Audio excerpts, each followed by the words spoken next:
The Hockey Hall of Fame. The best of the best get put here. Today I'm going to be talking about 50 players in the NHL who are above the age of 28 who have a good resume who we can talk about if they're Hall of Fame players or not. Some are more obvious than others, some have no shot, but at the end of the day, we're talking about 50 of the best resumes of players over 28. This list is in no particular order, and the list on the right is players who you might think have a good shot at the Hall of Fame or one day might be in, but just aren't over this age. They're under the age of 27. Like, who knew Kucherov was under 27? I didn't when I made this list.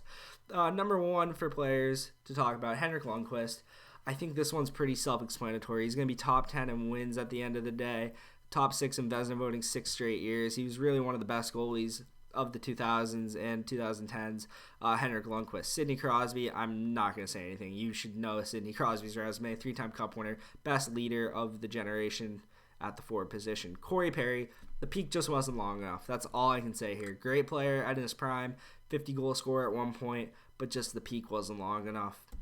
Drew Doughty, 2-time Cup winner, 4-time Norris finalist, second first All-Star team. I need to explain this All-Star team really quick. If you are selected to the first All-Star team, that means you are one of the top 2 defensemen in the league. Second All-Star team means you were voted third or fourth. You get what I'm saying here? Oh, I just want to make sure that's clear because these aren't the crappy All-Star games that like Dylan Larkin gets voted into. No offense, Dylan Larkin. Taylor Hall, not getting there. You had one good year, been an above-average player your whole career. But you had one good year, and that's just not good enough. You still have time to turn it around, though, Taylor. You are fairly young. Jonathan Toews, come on. 3-time Cup winner. Has a Selke, has a Conn Smythe. 8 times top 10 center in the All-Star team voting. 815 points in 943 games. Pretty good point total. Jonathan Toews, future Hall of Famer. Zach Parise, he just doesn't have any career accomplishments. Like, look, I couldn't find them. I looked them up, couldn't find them. Carey Price. Now, this guy should have more awards, but he hasn't earned them. His skill is unbelievable, but like I don't know what's up here. Like, I looked at the stats, I expected them to be better, I expected more accomplishments. He has one extremely good year in some very subpar years, but overall he's probably going to finish top 10 in wins. He'll probably finish with a top 20 save percentage. His reputation will get him in. He's going to be in. Carey Price will be in. Ryan Suter, one of the better defensive defensemen of the generation, but sadly he just doesn't have enough individual accomplishments to get himself in the Hall. He doesn't have team success, sadly. He'll go down as an underrated player in my book, but Ryan Suter, very good player, just isn't a Hall of Famer. Victor Hedman will be a Hall of Famer one day. 3 times Norris finalist, 3 consecutive years being a Norris finalist, actually. 3 consecutive first and second team All-Star appearances. This man is probably going to get another finalist in Norris this year. Just a beast. Victor Hedman, probably the best defensive defenseman in the NHL right now. Evgeny Malkin, come on, you know Malkin. 3 cups, MVP trophy, 2 times has led the league in points, has way more points in games. It's no-brainer. PK Subban kind of has fallen off a little before the age of 30, which is a really big no-no. 3 times Norris finalist. He plays the game offensively great, and when he plays the game the right way defensively, he's a threat on the ice at all times. But overall, I just can't do it because the fall off just has been kind of noticeable the last 2 years. He can pick it back up and change this narrative around, but right now I do not have him in. Shea Weber is in, one of the best defensive defensemen of the last decade and a half or so. 3 times Norris finalist, 9 straight years being a top 10 defender in the league with Norris voting. 570 points in 990 career games. If he could have stayed healthy those last 2 years, would have helped his case. Some people may disagree with this one, but I think Shea Weber was too much of a force in his prime to ignore. John Tavares will probably get to 500 goals, which is why he will be solidified as a Hall of Famer. He's been a Hart finalist twice. He's playing with Mitch Marner, man. He's just going to get points, man. Highest player on the all-time goal list under 30 years old, and they take goals into a big factor into getting to the Hall of Fame. And John Tavares will have them at the end of the day. Alexander Pietrangelo, there's just not enough individual accomplishments. Has the cup. He can change this, though. Like a lot of players who are younger, you can change this. He's top 5 in Norris voting twice. He probably needs to get in the finalist conversation like twice, but like there just isn't enough here for Pietrangelo. I put a picture of him celebrating my home team's ice with the Stanley Cup, though, so I feel like that gets me a pass here. Patrice Bergeron, 4-time Selke Trophy winner, tied with Bob Gainey for the most. 6 times has eclipsed 30 goals. 10 straight years top 5 in Selke voting. 8 straight years top 3 in Selke voting. Currently has 3 straight 30-goal seasons, above a point per game his last 3 seasons. This man has aged like fine wine. Easy stamp of approval. Roman Josi, there's just nothing here. I look for individual accomplishments. There just isn't. I know he's one of the better defensemen in the league right now. He's probably going to be a finalist or top 5 in Norris Trophy voting this year. He just needs to win some awards and maybe some team success to change this around. Corey Crawford has 2 cups. Has 3 top 8 Vezina voting finishes, 2 times Jennings Trophy winner, which is kind of more of a team thing. That's kind of the narrative with Crawford. Underrated goalie in my opinion, but he just doesn't have individual things. Stamkos, easy. Come on. This guy scores goals for fun. 422 career goals. He's going to finish probably easily above 500. One of the better goal scorers of all time. No-brainer. Jonathan Quick has 2 cups. One of them because he freaking shut the door for the Kings in 2011, 2012, and that's why he is a Conn Smythe. 2 times Jennings Trophy winner, which is a team thing in my opinion. Second All-Star team once. 2-time Vezina finalist, but those cup runs are what's going to get him in here because he is seen as a big reason why those 2 cups were given to LA. Joe Thornton, come on. 14th most points all time. 10 times top 10 All-Star vote, which means he's a top 10 center in the league 10 times. Come on, this isn't a question. Nicholas Backstrom. Now, this one I didn't like doing, but I can't justify putting him in with no real trophies, no real personal accomplishments. The points per game is what's going to have to get him there or another cup. I just look at the resume right now, and it just doesn't blow me away. And Nicholas Backstrom is a great player. I know this, and he could get in, but I just don't think the resume is strong enough. Chris Letang, I think, is one of the more underappreciated defensemen of this era. 2-time Stanley Cup winner. Would have a third, but sadly he got injured for one of the Penguins Cup runs. A Norris finalist once. 6 times top 10 in Norris voting. Second All-Star team twice. Decent points per game with 537 and 808. Still has some games to go to. But Chris Letang is a monster and is a big reason for the Penguins' dynasty, if you want to call it that. Eric Stahl is kind of like Ryan Getzlaf in how they peaked kind of early, except the peak continued for Ryan Getzlaf, and the peak did not necessarily continue for Eric Stahl. It's just that's the issue with why he's not in my Hall of Fame. He just didn't have a long enough peak. We then move on to Zdeno Chara, 10 times top 10 All-Star vote getter at the defense position, which is insane. Decent points for a defensive defenseman. 1-time Norris Trophy winner, Stanley Cup winner. Really shut it down in 2011. And no-brainer there. Tyler Seguin just hasn't had enough elite years. Hasn't really blown me away with his point totals many times. There's just not enough here. He can turn around, though, because he's one of the younger people on this list. But right now, he is not in the Hall of Fame and doesn't seem like he's projected to be. Erik Karlsson, a 2-time Norris winner, 4-time first All-Star team, 3 times in the top 10 of the MVP trophy voting, 603 points in 736 games as a defenseman. No-brainer. Phil Kessel just doesn't have any individual achievements. He has the Stanley Cups, has a decent amount of goals, but he just doesn't have enough points, in my opinion, doesn't have enough individual just stutter there. Individual achievements. Marc-Andre Fleury, 35 years old, a little overrated in my opinion, but at the end of the day, Marc-Andre Fleury wins, 466 wins, 5th all-time, will finish 3rd all-time at the end of the day. I think 3rd or 2nd, and the goal at the beginning of the game is to win. He wins.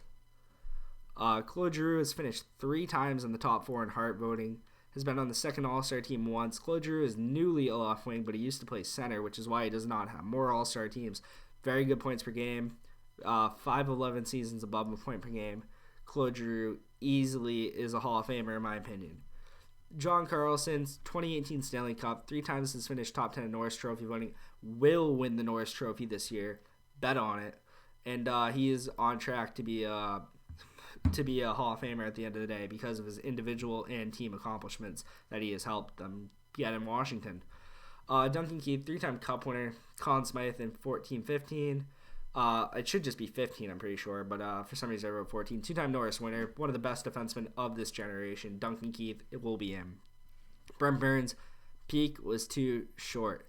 From about, I want to say, 2015 to 2019 or 2014, whatever you want to say, around that peak, Brent Burns, one of the better defenders in the AHL, and you can see that from the 2-time first All-Star team appearances and 1-time second team. But the peak was just that. Before that, Brent Burns kind of meh. After that, Brent Burns this year, very meh. So he doesn't get in. Ryan Getzlaf, like I talked about earlier, his peak continued. Won a cup early, was the leader in points on that team in the postseason when he was a very young centerman. you look at him, he's a 2-time Olympic gold medalist as well, so he just wins wherever he goes. Even though Team Canada, you might as well just hand the gold medal at the beginning. 1-time Hart Trophy finalist, 3 times top 10 Hart voting, just one of the better centers of the generation and should be in. Sergei Bobrovsky, I said no because this dude's inconsistent and has folded like an accordion in the playoffs too many times. 2-time first All-Star team, 2-time Vezina winner. Both those were the same year. 5 times top 10 in Vezina voting. 18th all-time in save percentage, but I just can't do it because he's too inconsistent, too Jekyll and Hyde.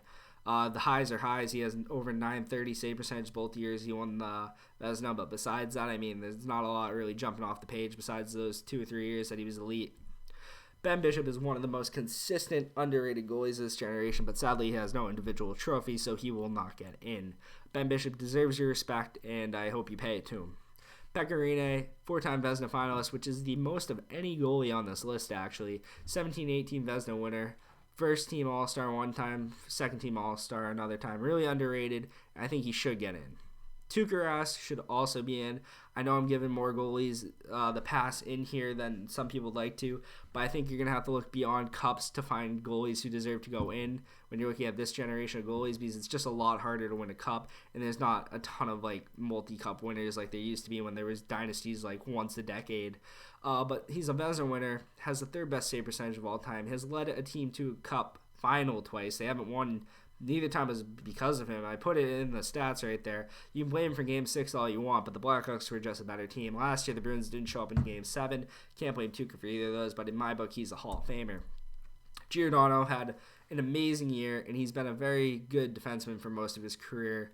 But besides that one year, he really doesn't have a lot to talk about individually. Just a very good defenseman of this generation, but not a Hall of Famer. Artemi Panarin will one day be in the Hall of Fame, I'm pretty sure. Lowest point total in a season is 74. Shows no sign of slowing down. He's only 28. He's probably got like 4, 5, 6 more years in his prime. This man, his peak is insane. 95 points in 69 games this year. Very elite, and I don't think he'll slow down. Put him in the Hall soon, in like 10, 15 years. Jamie Benn, the peak was too short. From about like 2012 to 2017, something like that. I'm just giving you a range off the top of my head. I can't remember the specific years. He was one of the best forwards in the league. Force, he's a power forward too. He'd hit you and then score on you, which was not fun to play against. But the peak just wasn't long enough, so I went with Noah, Jamie Benn. Ryan O'Reilly, I think, is just aging like fine wine, like a Patrice Bergeron, like a Brad Marchand. I think he's just getting into his own right now, and I think he's a force to be reckoned with. Will probably walk out of the league with a few Selkies, maybe even another Stanley Cup, and his point totals are just going to go up. He's on the Bergeron Taves mold, in my opinion. Like, this dude's just a winner. Should be in the Hall of Fame one day, I would think. 43 is Patrick Marleau. This guy's Mr. Stat Accumulator. He built up his career because he's 40. But he's never really slowed down production-wise in the sense of becoming, like, trash. He's been good at every moment he's played in the league for the most part, which is why he has 562 goals, why he's 25th all-time in goals, and why he will be a Hall of Famer one day. Tarasenko is one of these guys who could flip the script on this thought I have of him not being a Hall of Famer because he scores goals. And if you score goals, you can very much find yourself in a Hall of Fame conversation at the end of the day. But he's had 5 consecutive 30-goal seasons. This one not being one because he was injured. But he doesn't have many elite seasons. Like, I think his highest point total is 76, and his highest goal total is like high 30s or 40 on the dot.